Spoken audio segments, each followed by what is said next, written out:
जो पेपर किसी भी विषय के दो पेपर होते हैं, फर्स्ट एंड सेकंड, और कई सब्जेक्ट्स में तीन भी होते हैं, तो एक ही दिन में, क्योंकि परीक्षार्थियों को बार बार परीक्षा देने के लिए अपने परीक्षा केंद्रों पर नहीं जाना पड़े, उसको ध्यान में रखते हुए एक ही दिन में 2 या 3 पेपर्स हमने आयोजित करवाने का निर्णय लिया है। जैसा कि मैंने बताया कि परीक्षा की अवधि 1.5 घंटे की होगी, फर्स्ट पेपर की, उसके बाद सेकंड पेपर की भी 1.5 घंटे की, इस प्रकार से 3 घंटे का पेपर होगा। और पेपर्स में जो क्वेश्चंस की बाध्यता है, जो 50% प्रश्नों को सॉल्व करने की हमने इसमें विद्यार्थियों को छूट दी है सभी परीक्षाओं में, और जो इसमें यूनिट की बाध्यता है उसको भी हटा दिया गया है। किसी भी यूनिट में से एक निर्धारित प्रश्न जो है परीक्षार्थी सॉल्व कर सकेंगे। 2 या अधिक पेपर की मैंने आपको बात कही है। उसके अलावा प्रोफेशनल जो कोर्सेज हैं हमारे, उनकी कक्षाओं के लिए हम लोगों ने ये तय किया है कि वो ऑनलाइन परीक्षाएं भी हो सकती है, और उसकी जो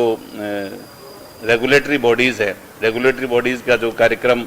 आएगा उसके अनुसार परीक्षाएं आयोजित करने का निर्णय लिया है। कोविड प्रोटोकॉल का पूरा ध्यान रखने के लिए विश्वविद्यालयों को निर्देश दिए गए हैं कि कोविड की जो प्रोटोकॉल है, कोविड की जो परिस्थितियां हैं, उसके अनुसार पूरी तरह से ध्यान रखा जाए और सेंटर्स को ज़्यादा से ज़्यादा बढ़ाया जाए, क्योंकि कोविड प्रोटोकॉल का ध्यान रखते हुए हमें परीक्षा केंद्रों को ज़्यादा से ज़्यादा संख्या बढ़ानी है, जिससे कि विद्यार्थियों को, परीक्षार्थियों को किसी भी तरह से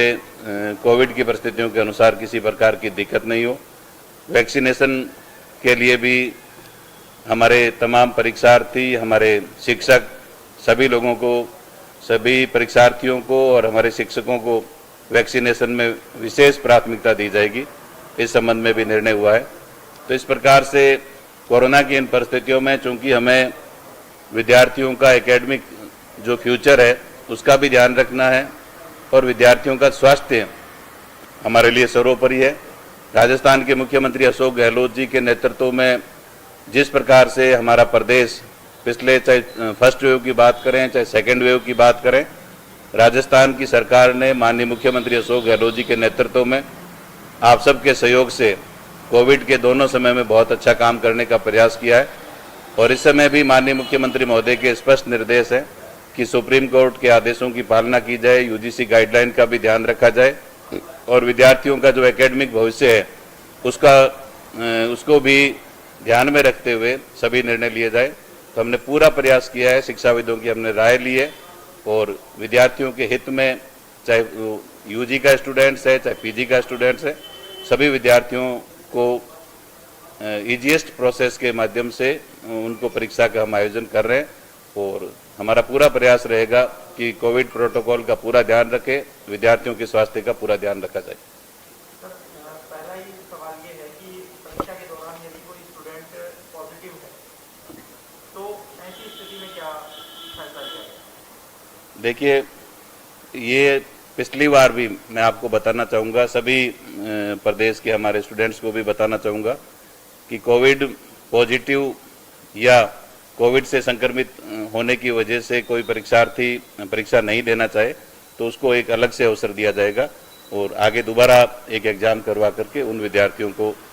कोविड की वजह से किसी भी तरह की दिक्कत है, वो परीक्षा नहीं दे पा रहा है, तो उनको दोबारा एग्ज़ाम देने का पिछली बार भी हमने प्रोविज़न किया था, इस बार भी हम प्रोविज़न कर रहे हैं। आपने कहा है एक या एक से अधिक दो या दो से अधिक सब्जेक्ट होने पर 1.5 घंटा, ये 1.5 घंटा फर्स्ट सेकंड के लिए रहेगा या पूरा मिक्स रहेगा? नहीं, दोनों पेपर होंगे। फर्स्ट पेपर जैसे यूजी के स्टूडेंट्स का अगर हिंदी का पेपर है, क्योंकि मोस्टली 3 पेपर होते हैं फाइनल ईयर के स्टूडेंट के,